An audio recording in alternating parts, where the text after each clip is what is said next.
48 hours to go, people. 48 hours to go until doomsday in Istanbul. The Champions League final. Man City trying to go for the treble. Inter trying to go for the treble as well. Maybe it's a little version of the treble, but hey, it's a treble at the end of the day. We got two guests on the show. We're kind of just going to get the feelings of both perspectives of both clubs. Look, the nerves are kicking in. The fans are excited. Some are nervous, but some are relishing the moment in a sense that history could be made on Saturday. We got two guests on the show. First time ever on the channel. He is a guy who always bigs up Man City wherever he goes, on Twitter, YouTube, but he does it in a respectful way, to me at least. It is Patrick from True City Fan TV. How are you doing, Patrick? Big day for you on Saturday. I'm good, man. It's a big day. As I told you, my stream for the preview was supposed to last for like 30 minutes. It ended up lasting for 2 hours, 15 minutes because more City fans just started asking for the link. There was about 9 of them joining in. And it's very emotional. To be honest with you, I'm actually excited. I'm actually looking forward to this game. It's one of those things, when they say you have to have an injection and you don't like injections, but you're going to have to get it. You have to get through it. So for me, I'm excited, man. And big up to the Inter fans and big up to all the City fans. We are ready for Saturday. You're ready for Saturday. And coming in for the Inter side, obviously Mo has been on the channel before. I think we did a preview for the quarterfinal. I think we did against Benfica. And Mo said they were going to beat Benfica. And now they're in the final and going for their 4th Champions League. Mo from Inter Worldwide, never a foul. Where else can we find Mo? How are you doing, Mo? I'm all right. More confident now, of course. More confident now. People don't believe me, but I kind of lost hope after the Madrid game, the 4-0.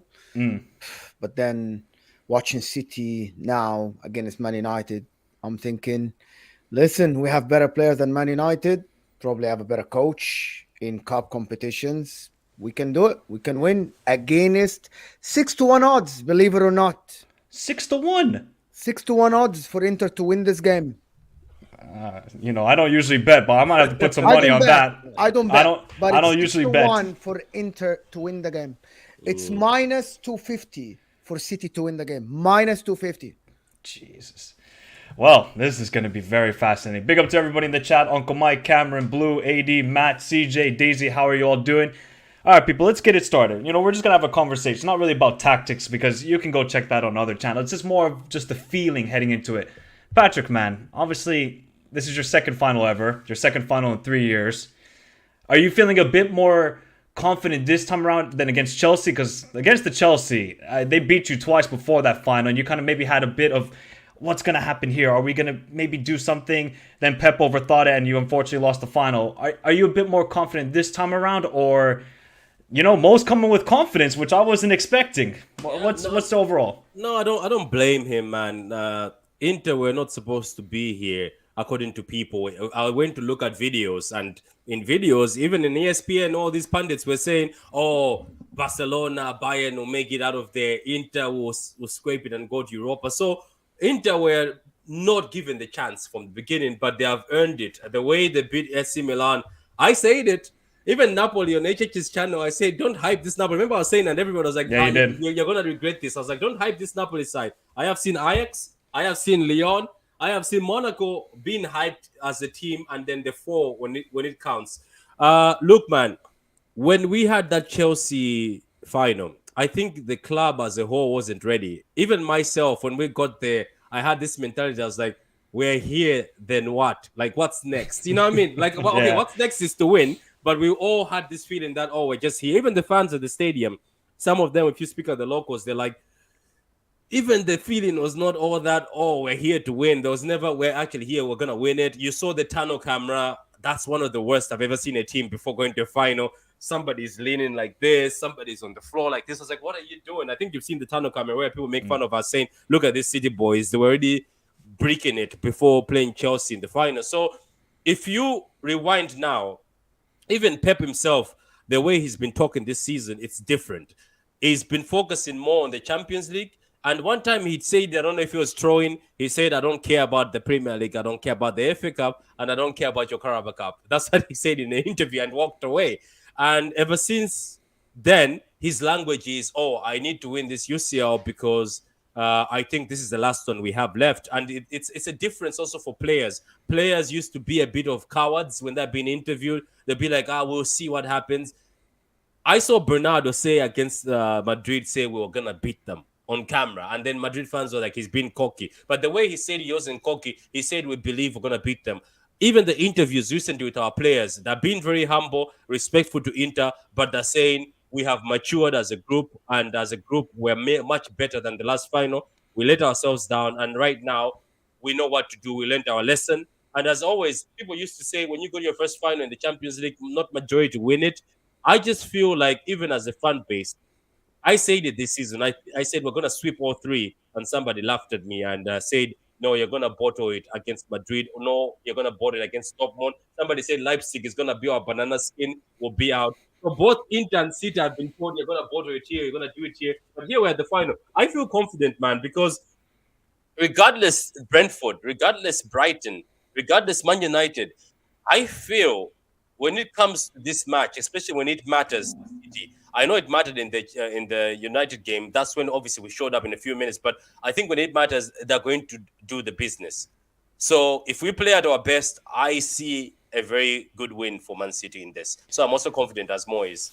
And I mean, also, Patrick, when you think about the FA Cup final, you guys didn't play your best football. You guys looked a little bit lackluster. Maybe it was the occasion. Maybe it was just a lack of rhythm. But you didn't play that well, and you still won the game. So it's just showing that you are maturing as a side. And I think that Madrid heartbreak really, I think, galvanized your team and said, we can't go through this shit anymore. We have to play as a team. Yeah, on the United FA Cup, I had this other feeling that some of the players had their eye on the Inter Champions game, League. which Yeah. can be bad also because you can end up losing the game. But we ended up making it through, even though United started giving it back. I just feel like some players, their mind, because even after the interview, some players were just talking about the UCL final. So look, hopefully this time they're ready. It's the second time. Whatever makes you sleep at night, you just keep saying. There we go. Look at Mo. Look. At the end of the day, No, for me, listen, just to be honest, because I have seen this comment a lot from people, and they're commenting on my videos when I said I wasn't confident before Man United. I'm not saying that I'm favorites to win the game, but if I had 20% to win the game in my head, now it goes up, it went up to 40. City have the better structure. City are way more stable. We're not a stable club. And everybody knows the stories about our owners and the shambles that happens behind the scenes, renewing contracts, are losing on 70 and 80 million euros players for free. So everything about our club is at shambles now. But we're talking on the pitch. Man City, when they played Madrid away, everybody said that, yes, we did that. We just conserved energy and stuff like this. I played football all my life, professionally and high-level amateur, and I've never seen a player goes to a game and not play up to their level, especially when it matters, let alone a derby against Man United in an FA Cup final. You tried, but Man United were only focused on one thing, which is defensively, and they had no teeth up front. And I've seen Real Madrid in the first 20 minutes of the first game when you played away, they shut you down a little bit. You didn't create enough chances. You had one chance that fell to Haaland on his left foot, and he didn't take a good shot. But after this, they hit you on the counter. I'm not saying that Man City are in a worse shape than Inter or anything, but Man City, when they don't play at the Etihad, when they don't play around everybody supporting them, they have a little bit something in their head that they feel the pressure from the other fans, even if they're a small size fans. This is so, excuse me, this is what I'm counting on. This Man City team are ruthless. This Man City team have many ways of going to the goal. And this is the best version of Pep Guardiola ever in his 14 years of coaching career. But this Inter team is the only team you will face this year. You will face this year that will have two strikers as strong as Lautaro and Lukaku, that will have a midfielders up to the levels of Brozovic, Hakan Çalhanoğlu, and Barella. You have not faced a midfield like this in the whole year. Even the Arsenal midfield, they are kids in comparison with the Barellas and Hakans and the Brozovic. This Man City team needs to show 120% to be able to win the game convincingly and not struggle. You might be favorites, but this Inter team in the last month, very similar story to Man City. You struggled in the beginning of the season to get everybody involved with Haaland. He was scoring goals, but you were conceding goals left and right. Not everybody was playing up to the level. In March, your coach cracked the code. Inter the same. We started the season terrible. We have 12 losses this year, something that hasn't happened for 11 years. But at the end, the last 12 games, we won 11, lost one against Napoli when it didn't matter. Okay.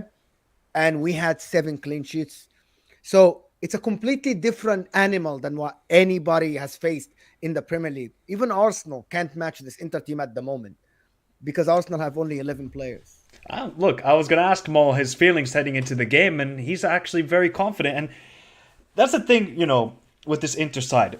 I think both of these teams, you guys have gone through the good paths, late in the season for Man City, late in the season for Inter. And then, March, Inter were terrible. They couldn't score goals. They were losing to Monza at home. I don't know what other games they lost, but they were I honestly thought that Inzaghi was going to be sacked at a second. Yeah? Then Man City, I called for his head. I know you did, Mo, but the way he has just rectified this season, and now you won the Coppa Italia, you won obviously Supercoppa back in February, you're in a Champions League final. What do you think, Mo? If Inzaghi somehow wins this Champions League, he's going to go down as one of the greatest managers Inter have ever had then, immediately. Even though, his league form is not the greatest, but come on, you win a Champions League. That is... Yeah, but Isn't Jose still standing? No, Jose's the goal when you for win Inter. a treble, when you go to the club of a treble, that's why, like for this City team, Pep Guardiola, if he wins this treble with Man City, he immediately goes head to head with Alex Ferguson. Oh, yeah, Numbers easily. don't lie. Yeah. But that's what I mean. Inzaghi still, listen, I'm somebody who judges coaches mostly on their form in the league, because your form in the league can be translated into the Champions League, but not vice versa. And you should have won the league last season. Exactly. When your form, like Man City, semi-finals, finals in the last 3 years, because they have a good form in the league. But some teams, they do really well in the Champions League, like Real Madrid, but their form in the league is shambolic. And this is why I only judge coaches, and we're going to talk about this after the Champions League, but I only judge coaches based on the league, not the Champions League. I never judge. Difficult to win, yeah. Because you play 38 games, different you don't have time to study every team. There is not like months before the games to study the team. And the Champions League is a one-off game.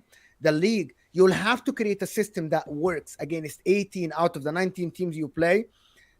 And it works. But sometimes this is what I'm gonna say. I'm gonna ask Patrick this. I know you're a Man City fan. This is not about Man City as a club. This is about Pep Guardiola himself.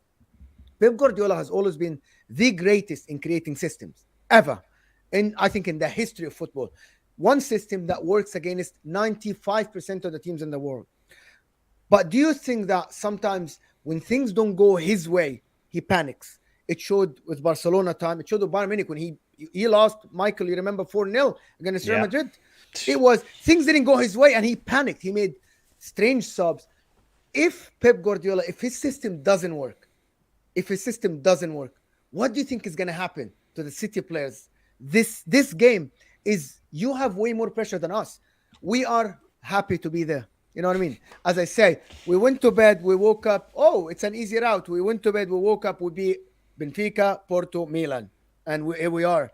You, on the other hand, everybody's putting pressure on you to win this game. If you don't win this game, your manager, which is why I'm saying it's obsession, he said there is no parade, which is astonishing. Winning a double, and he's talking about no parade if you don't win the Champions League. Our standards have gone very high right now. Yeah, but that's not. But that's.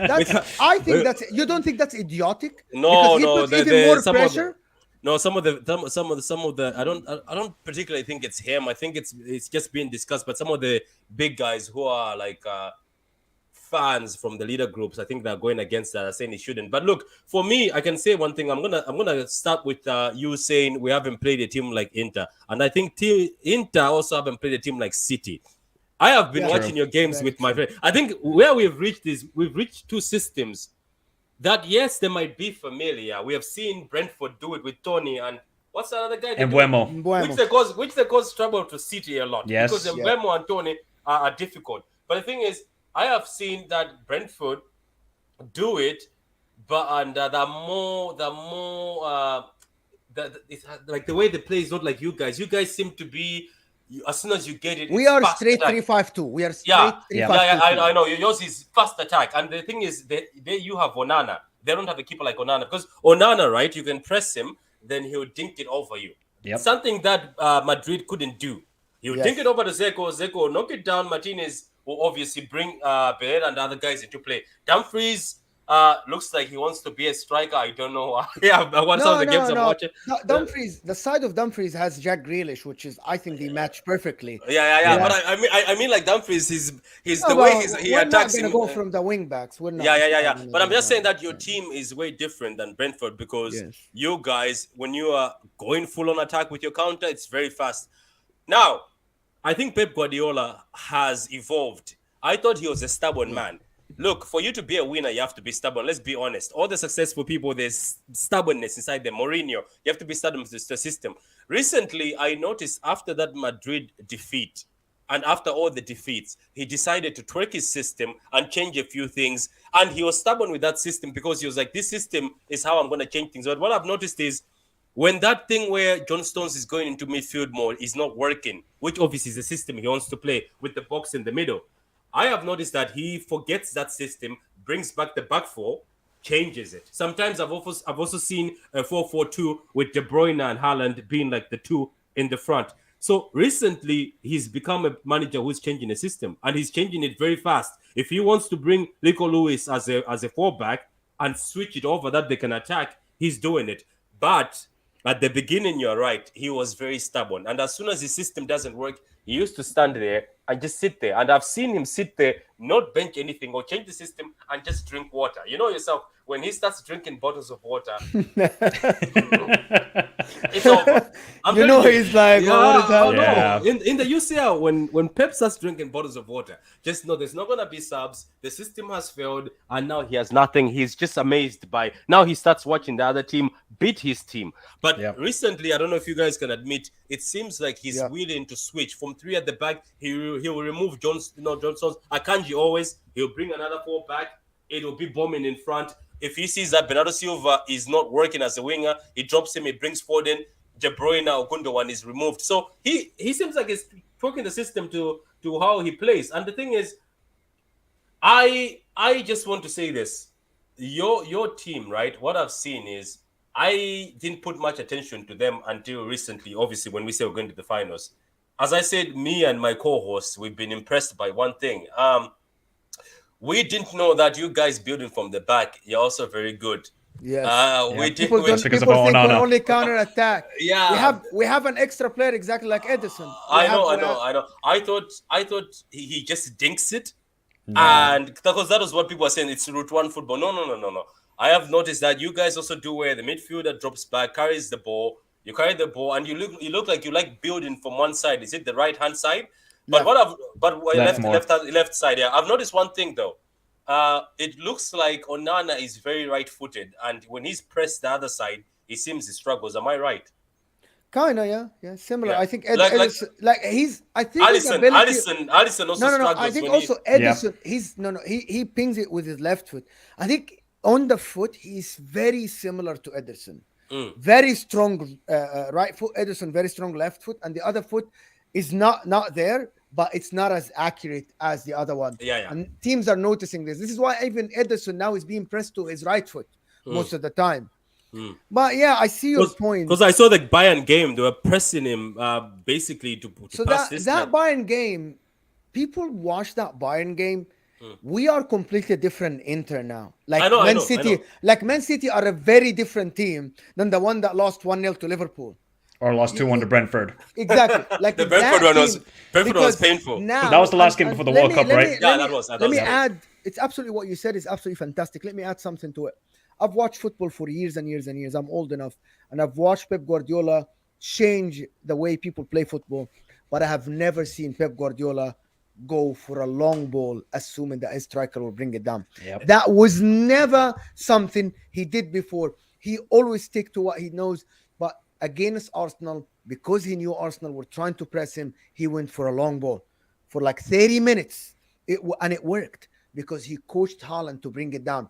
This is something that is a new Pep. This is a new brand of football. Pep Guardiola goes for long balls. Oh my God! Against Bayern Munich, he did it. He gave Bayern Munich 60% possession. Against United, the whistle goes.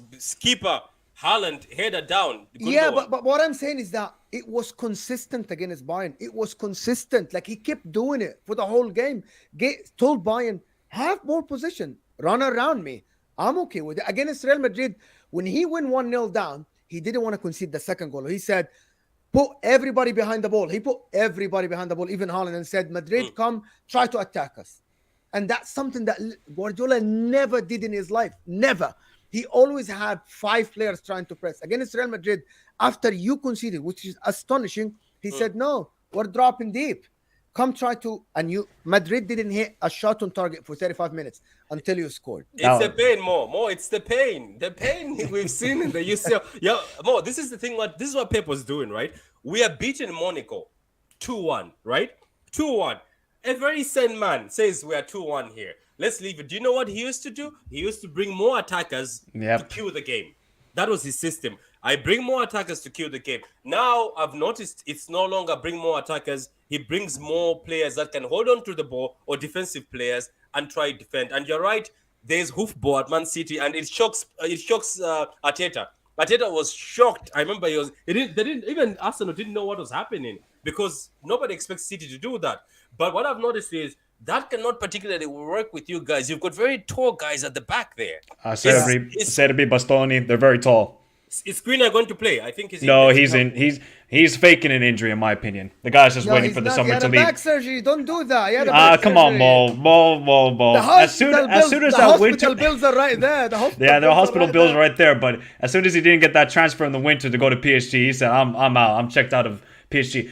So, Mo, what's the midfield then for Inter? Is it going to be Brozovic, Barella, and Çalhanoğlu?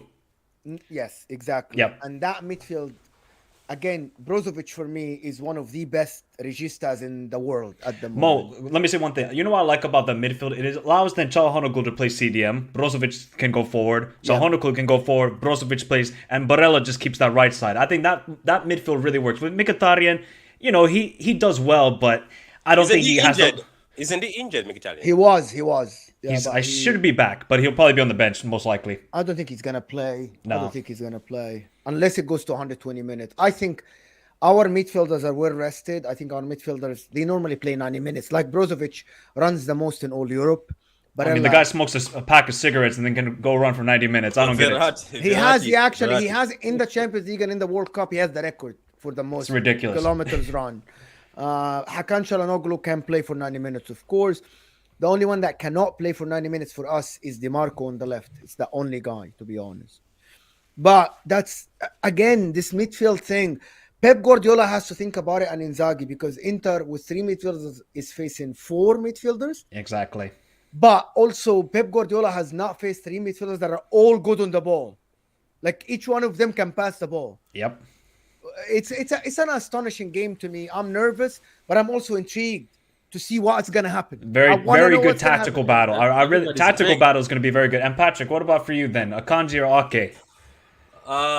Look, man, that was the debate, and there's a lot of emotion. For me, to be honest with you, I think Akanji takes it because, look, when he's on, don't forget Ake got cooked by Coleman.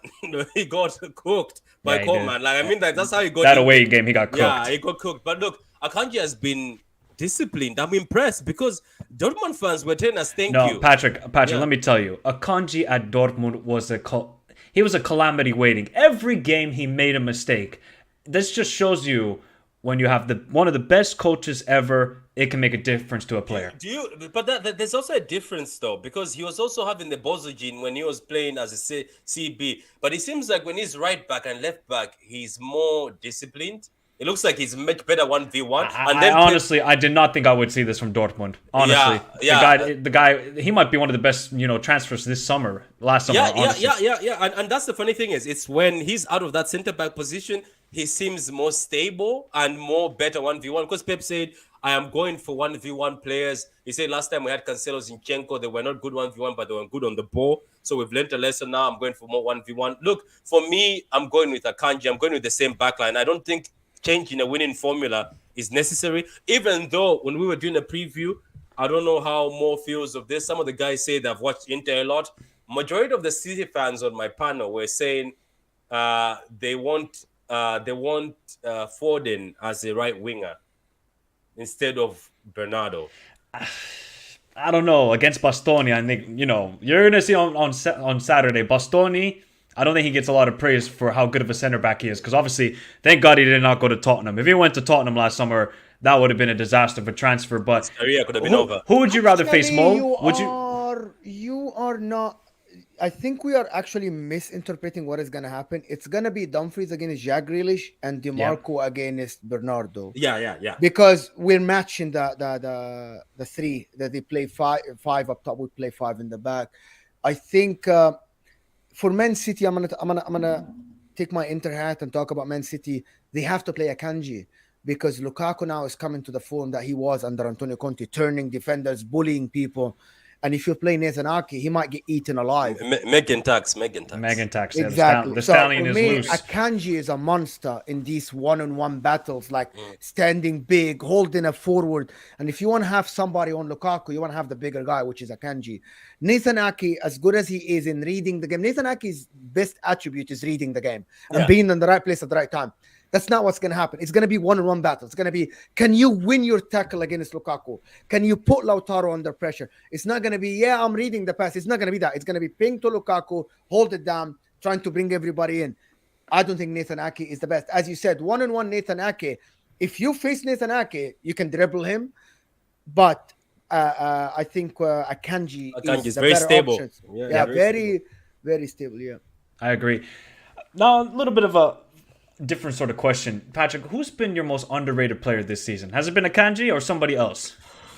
Oh man, this season it's John Stones. My God, man. I know Pep said it that this guy has got kahunas and this guy has got so much heart and chest. He can play as a midfielder one day, and he winked and said, "You will see." So it looks like that has come true. Pep is funny because he creates things he said. Because if you go back, somebody put the clip when he winked and said, "You will see John Stones as a midfielder."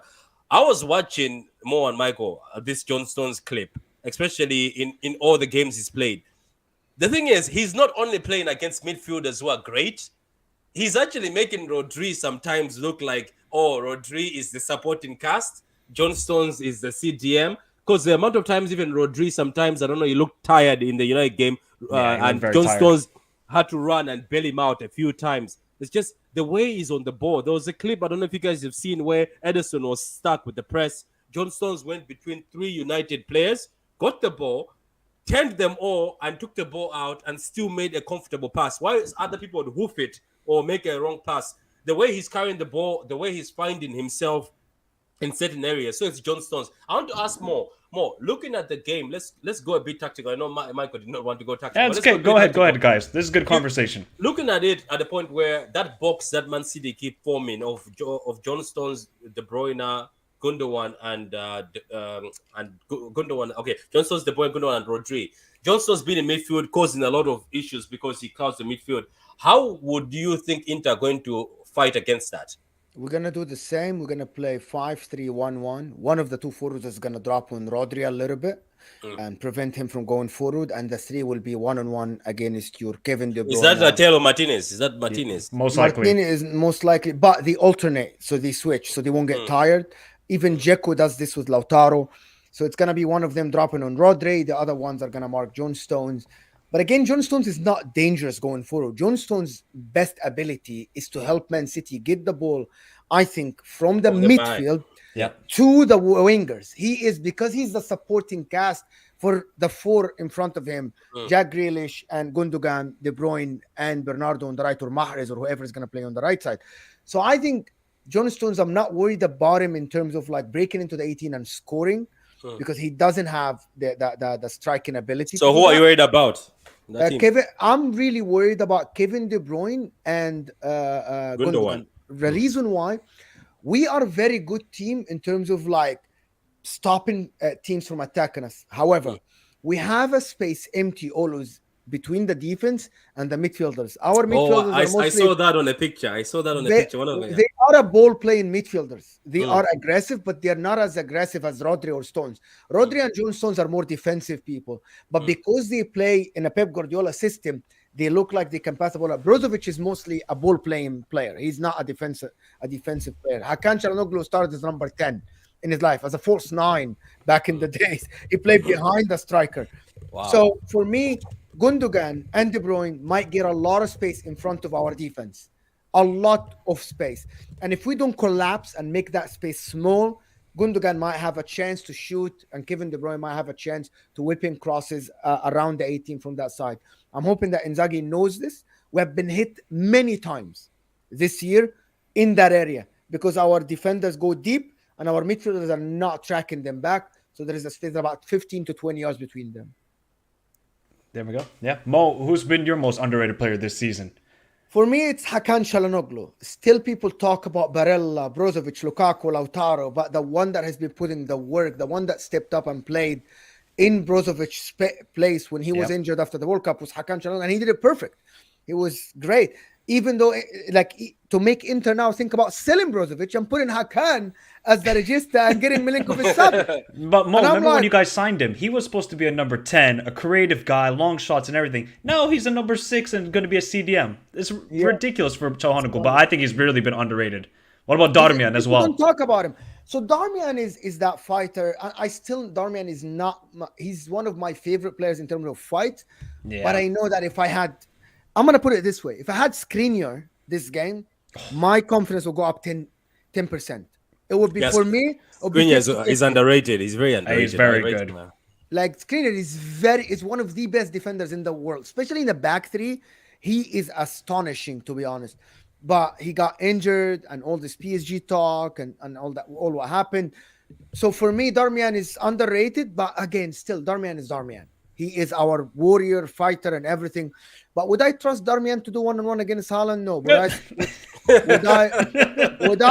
Would I trust Acerbi or Skriniar? Maybe, because Acerbi is a strong guy. Yep, there we go. Patrick, this is a very important question, I think, for you. What would this UCL win mean for you and the club, really? After so many years of just banter and everybody throwing it at you, and, kind of worth it because, you guys have had a very good squad, and now it could all be rectified on Saturday in Istanbul. So what would this mean to you? Obviously, we don't know what the result's going to be, but what would it mean to you if you guys actually lift the title? I said it, man. I said it on a lot of channels. I said if we win this treble, and then some of these players start saying like you see, Mahrez is being asked by Saudi Arabia, they want him, isn't it? But it's on a 3-year contract. So it's like, what is it? I don't get it. Why these surface now like Barella to United? It's the same. Yeah. Barella to United yesterday. I'm like, Matt Law. I'm like, why now? Why Mahrez is linked to Saudi today? It's serious. It's serious though. We thought it was a joke. We thought it was a tactic. But apparently they're serious. They went to London. Obviously it's 33 next year. So I don't know. Were we smart? Wait, how many years does he have left on the contract? 3. 3 years. So we were smart. So Saudi Arabia has to pay up now. Has to actually pay up. But anyway, what I'm trying to say is if these players after this treble, let's say if they get a treble and it happens, we win the UCL. If we win it and they decide to say, oh, Pep says I'm breaking the system down. The older guys who are in the 30s are going. They've decided to go. I will clap hands and say go. I think it's a honeymoon thing. It's a goodbye thing. And if we end up saying we're 7th, we're 8th, I will sit there every day when I meet Mo and you on every channel. You guys will be bantering City at 10th. I'll be like, yeah, treble. I don't care. I just don't care. Okay, let me give an example, especially Gundogan. Patrick, after you finish, I want you to touch on one thing. Where do you go from here if you don't win it? Everybody's asking one question. That's a very good question. What happens if you win it? What happens if you don't win it? And Bernardo is linked up. Gundogan's leaving. Mahrez to Saudi. I'm like, where do you go from here? Probably cry. Let me just answer what he said. Look, man, this will mean a lot, man. We've suffered. Let's be honest. City fans have been bantered. We've been bantered a lot, and we've bottled it. And I don't deny it. We've bottled it in the most bottled way you've ever seen. We are the Spurs of Europe. Let's be honest, and that we have to admit. Man, whoever thought Raheem would miss an open net? Whoever thought that Spurs, who we slapped in the league just weeks ago, we go in the Champions League and we give them the Champions League like that, and we have an offside goal. I was in a pub more jumping, saying Raheem has scored the winning goal. VAR came in. Man, I was watching this yesterday. I was watching that particular clip yesterday. No, man. The pain. You guys have Leon dunked on us. Eric Monaco. Garcia. Why are you playing Eric Garcia? Like, there's been so much. So if we win this UCL, man, like I told people, if I was doing a reaction, I'm pretty sure I was gonna break down in Would tears you with the have the emotion. same energy if Haaland misses an open goal like this and you Oh. lose the game? I doubt it. You won't. No, he won't. You won't.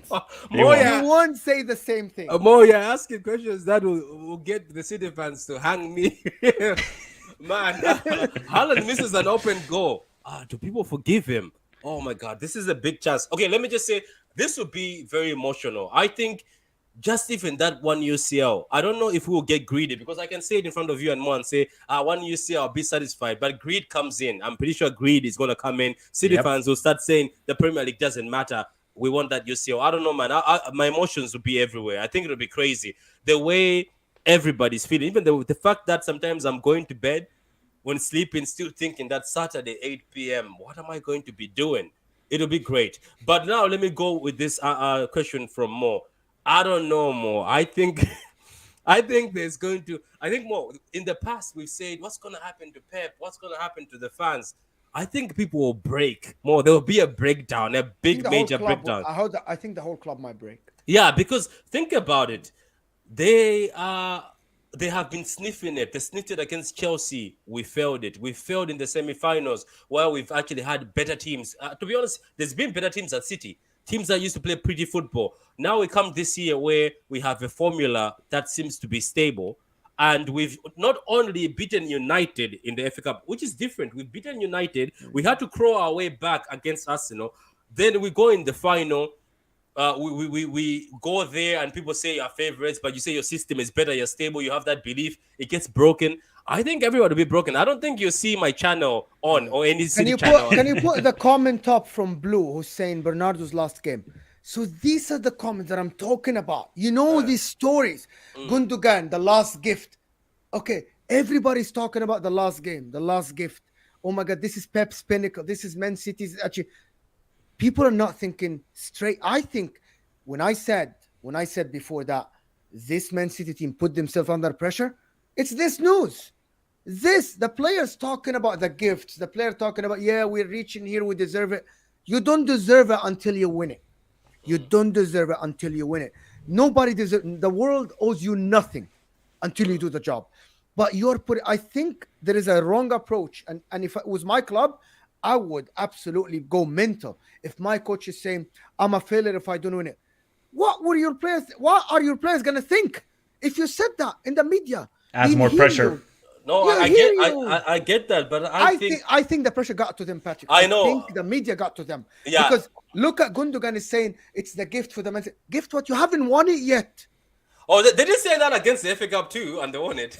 They said it's No, a but gift you for the can't fans. you can't say that. You know what I mean? Because Yeah. you are putting pressure on yourself. Because you're gonna I go in the get- dressing room and look I at know. your teammate and said, you said that. You told them we're Yeah, winning. but Mo, let me bring it to you. You're saying that you're an Inter fan. You've got 3 of these, and this guy has got 6. He can say, man, I will accept this pressure. I think this whole institute of PSG and City, from the beginning, they've been against it. We are money people. We brought the money. You know what I mean? It's like, But you are money people. yeah, we are. We don't deny. You are, yeah. Do you know? For me, I don't hide. Like back in No, at but home- I'm with you. I'm with my brothers, the Emiratis. I'm with you. You Oh, yeah, don't think I'm with the other people. I think let me say, these guys put the rules to stop you from getting bigger. They did. Yeah, but let me tell you something more. Even back home, they say when you invest so much in something, let's say you've been investing for year and year, and at the end, boom, everything falls. I'm telling you more. I accept that pressure. I think that pressure has been put on this club, and you might be right. I don't know what's next. Because to be honest, this seems like do you know what this seems like? As I told you that even if after this we start rebuilding, this final feels like if it The goes- retirement race. The Yeah. retirement race. Yeah, that's what You I'm win saying. it. It is your last Olympics. Yeah. This Yep. is it. You win the gold or not. It's It's like one of Usain those- Bolt in it's- 2016. It's like a boxer. They're telling you that, man, this is your last boxing match. After this, I don't think they're gonna give you any title shots. It's just that it's been brought upon us and brought upon the world. And I think at the end of the day, I can tell you the truth. I just think there'll be a breakdown here. I think there'll be a breakdown, which I'm not ready for. And I think it's you're right. The pressure has been put in, and it's the fact that it's who we have him as a manager and who we are as a club, and all these small things more also. Or Ballon d'Or Club of the Year. The What? most valuable, like where the they most give us. the most valuable brand Yeah, based yeah, on yeah, money. yeah. Then that Ballon d'Or award we were given last year, that we are the club of the year. Those things I think have just come together, and now it's a UCL where people are like, oh, but this City team is better than this Inter team. So what are you gonna do now? You know what I mean? So I think the pressure is there. But And at the there's end of the always day, going to be a team better than a team. Since Pep Guardiola started coaching in 2008, there's always be a team better than a team. Liverpool going against Milan, they were the worst team, yes. But football back then was a different brand of football. Like Pep Guardiola changed the way people think about football. Is that we know who's gonna have possession, we know who's gonna press, we know who's gonna. Before that, I was watching I remember the Milan Liverpool in 2007. That was a I great had no game. idea. You was a great cannot remember how did this game go. You only can remember the Inzaghi goal or the Gilardino, Yeah. but you don't remember who was pressing who had position. But you remember Man City playing every team, and you remember, yeah, they had position. You remember every Barcelona team, they had position. Yeah. Bayern Munich. Bayern. So that makes football different. That puts more pressure because when you have position, people are, but you had position and you didn't win. Yeah, you didn't It's score. always that. Yeah, But yeah. you didn't score, but you have, which is something that I hate. Oh, but to be honest, I think Pep Guardiola ruined football for people, neutrals especially, because we are going to the games knowing what's going to happen. I can watch the highlights and see who won. Back in the days when I was younger, I had no idea what's going to happen in the game, who's going to sit back, even the Italian teams. Milan used to go to Manchester United and try to have possession. Yep. It used to happen like this with Seedorf, Gattuso, and Pirlo. But now it's different, and I think that adds more pressure to every team that Pep Guardiola coaches. Because can I you have ask you- possession. Can I ask you something though for yourself?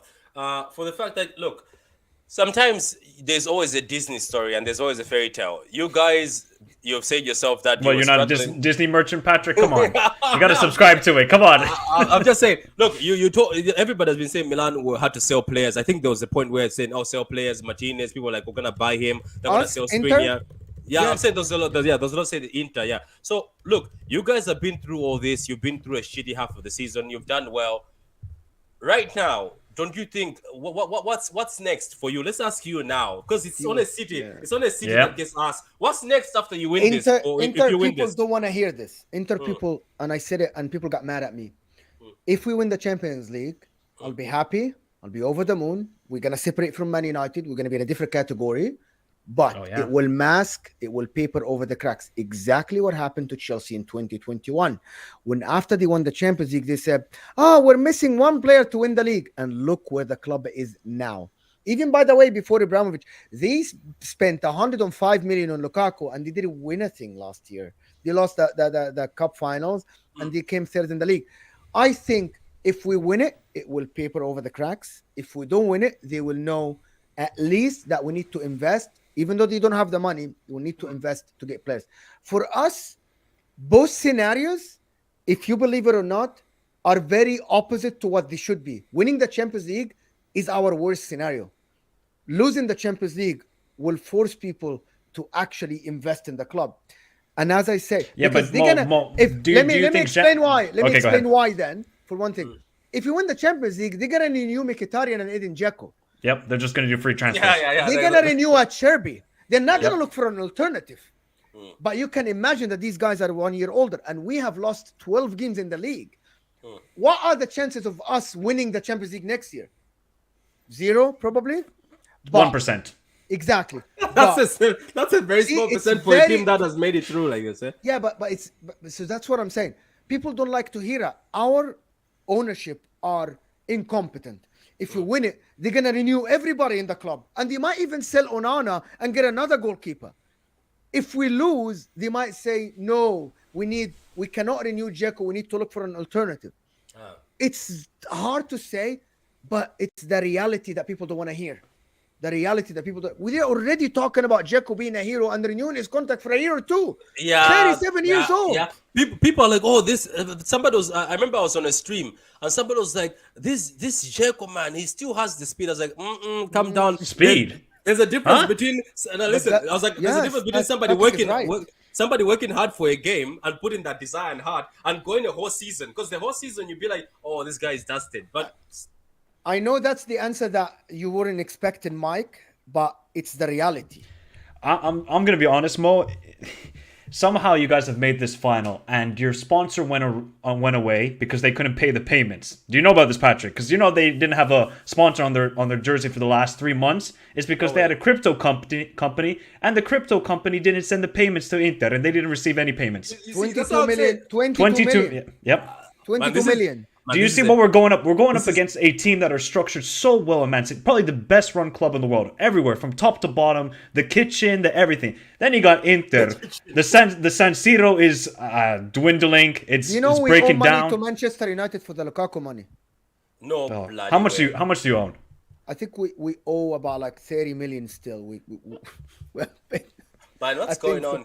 Even though- Patrick, because that we- Zhang guy is a terrible owner. we took the money. It's not his fault. Yeah, it's not. It's the kind of The COVID destroyed it, It's and the government too. that told him you cannot invest any money or spend one penny on any investments outside. So they had to take a loan. So they used the Lukaku money from Chelsea to pay the loan, but they haven't paid money. And it's like the payment. It's not his fault, but he's holding the club hostage. Yep. His valuation of the club is over $1 billion, and we aren't. We And how aren't much in did a Milan place go to- for? $1 billion, right? $1 billion, but that was before COVID. I think so. Isn't that before, like right at COVID? I think right at COVID, yeah, somewhere around then. 21 or something? Somewhere around then, yep. Yeah, but they are not in debt 600 million. Oh wow. Yeah, This see, is, this is the fantastic sub stories that we see in football. Let me Yeah, just but quickly go- wait, Wait, Patrick. So he needs that UCL money. He needs that UCL money. Yeah, we already they- got it. It doesn't matter. But go They ahead. need a lot of money. All right, here's some super chat from Doug. Big up to Doug. Go check out his channel, guys. There is always a surprise starter in the UCL final. Who could be that surprising starter for both City and Inter? I'm gonna answer this, Doug. I don't think there's gonna be a surprise starter. I don't think so. I don't think so. I think both managers know their best 11. Pep, I don't think he's going to overthink it because clearly he would have overthought against Bayern. He would have overthought against Madrid. And Inzaghi just Never knows say what to never. do. Never say say never, never. but Never say never, Patrick, if I see that Rodri's not starting on Saturday, I don't know what to say then. This guy is... Yeah, but for Inter, we still don't know if Dzeko or Lukaku is gonna start. They don't know. Oh I don't yeah, think that's he the big knows. one. That's the big No, but one. I That's- don't think he knows. I But don't think Mo, he knows. what would be the thinking then of starting Dzeko? Because you see Lukaku and how he's playing. The guy is looking actually quite decent. No, What was the thinking for Guardiola not starting Rodri? sometimes matter. Some people Yeah, are some people are just insane. It's yeah, as they simple. go insanity mode. Personally, I would start. Who would you fear more, Patrick? Lukaku or Dzeko? I don't know, man. That Dzeko might be old, but what I saw in that game, I was like, my God, this is the Dzeko we used to. Because you know the funny thing about our city's fans, we have a soft spot for Dzeko. Of course. I bet you, QPR. Dzeko scores, they'll be like, but you'll be crying. But look, Lukaku, man, Lukaku and Martinez once the click. Remember, the click was very powerful. The thing about Under Lukaku, Conte. yeah, it's the powers. Dzeko has the power, but Lukaku has the youth over Dzeko. So looking at Lukaku, the way he wins headers. Don't forget Lukaku sliced. Obviously, that was the first Man City, but he sliced us in that 4-0 against Everton. But those were his heydays. But I think Lukaku will cause more trouble, like because of power, because of the power and the way he holds up. So I think so. I think Lukaku. I'd fear Lukaku more. Who's the most dangerous player on Inter for you then? Lukaku. In his day, Lukaku, 100%. I'm looking at Martinez, man. No, now you haven't watched Lukaku in the last 5 to 7 games. He is back to the Lukaku of Antonio Conte. Somehow, this guy is turning people, running at defenders, dribbling. We're number 90. Yeah. Like somehow Megan. he is shooting from like 30 yards out, and I'm like, what is going on? Wow, with you? WAP tax, Megan. Probably yes. I don't know, but he said with Thierry Henry that he had injury and he played the World Cup with injury. He started the season with injury and he didn't treat it. And he said that I couldn't turn, I couldn't move my hip, I couldn't shoot. He said I wasn't comfortable playing the game, and now I'm comfortable. And maybe that's why he failed. It's just sometimes. And I you think it don't was know. just kind of the mental loss that they had at the World Cup because it was a disaster for Belgium. And if we remember that Croatia game, Lukaku himself had a 3.0 XG. Just himself. Not the team. Just Lukaku. So I think that really mentally kind of destroyed him. And now Ah, man, Lukaku's looking good. I can't lie. It I also hope. destroyed De Bruyne, didn't it? Because De Bruyne came from that World Cup, he was bad. He came Yeah, bad. a lot of the Belgian players were bad One of after. the things that I know, I'm not sure how long we're going for. One of the things I 10 more wanted minutes. to ask about is the form of Kevin De Bruyne. He hasn't been very good in every game. He's very up and down. Like even the Real Madrid game is only one moment of magic in that game. He hasn't been the most amazing player. Do you guys tie that to Haaland not scoring in the last 7 games as well? Because I see the correlation here. You might be right because but also it's Haaland himself because the balls that the 1v1s that Haaland is missing are De Bruyne's through balls. Through balls, yep. So you see that Haaland is Does he have missing De one? Bruyne's- Does he have one goal in 7 games now, Holland? Yeah, he does. He does. He said he had an interview on BT Sports and on Sky. They asked him that you haven't scored in 7 games and you're going to a final, and you did say yourself that City bought you for moments like this tomorrow on Saturday against Inter, but you're not scoring. What are you gonna do? Are you worried? He's like, I'm not worried as long as the team wins. That's what he says. That's the correct answer. Who But cares? you know what? Last time he said that was against Leipzig, so I hope. Oh, then he dropped 5. Then he dropped hope, 5. I hope he comes in. But anyway.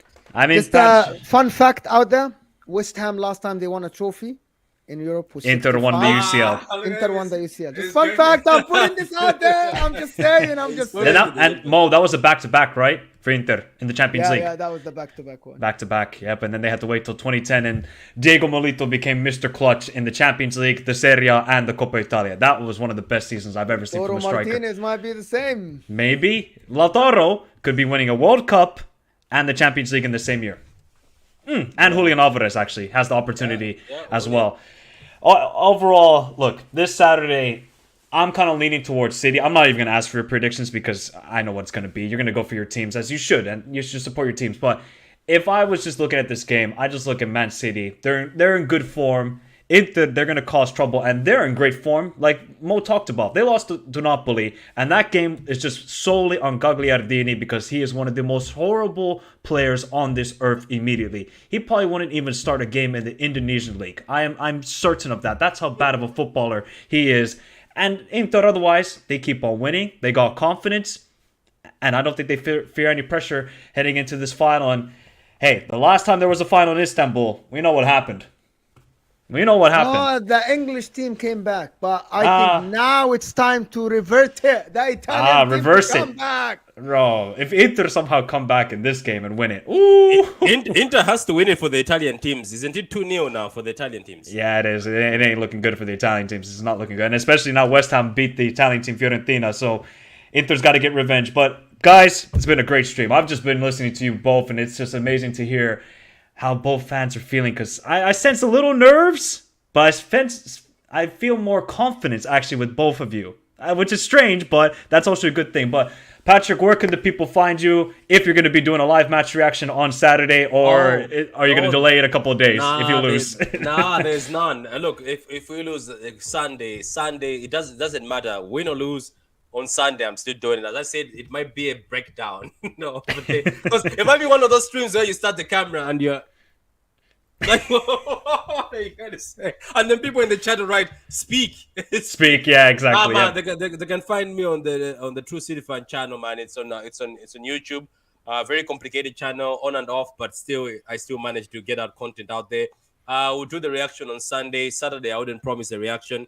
I'm not gonna do a watch along. I think that watch along would be full of cursing, so I wouldn't like to have a watch along like that. But anyway, man, as always, a pleasure, Michael, and Judge Mo. Good luck. See you on Sunday. Yeah. Mo, where can the people on Saturday actually? Saturday. Mo, where can the people find? You're doing a watch along, right, on Inter Worldwide? I think so. I'm still 90%. I'm brave getting man, people brave man. You're a brave asking man. me Brave man. to not do it, but I'm really tempted to do it. It's just the big TV is downstairs, and I'm here in my studio. There is a small TV, so. But we'll see how it is. It will be because I want to be with somebody when I watch this game, and I want to be with Inter fans. I want to share the suffering and pain with somebody else. I can't do it by myself. I'm going to watch the game with the Inter fans, so I don't know how he's going to handle this on Saturday. Really not. I kind of got the feeling from him. He's like, If we lose, okay, but if we win, I'm just gonna go on Twitter and Yeah, roast he's all not Man on City fans. YouTube. He's not on YouTube. No, he's not on YouTube. He's staying away from YouTube. He said, I'm not getting involved with that. But everybody, it's been an absolutely fantastic stream from Patrick and Mo. Remember, we will be live after the game on Saturday, probably an hour after the game, because I'll probably be at the bar or somewhere watching the game with fans. So enjoy it. Should be nerve-wracking, should be amazing, and we don't know what to expect. Everybody's expecting a Man City win. This is football at the end of the day. Have a beautiful day. Stay safe in this crazy world. From me, Patrick, and Mo. Adios, everybody.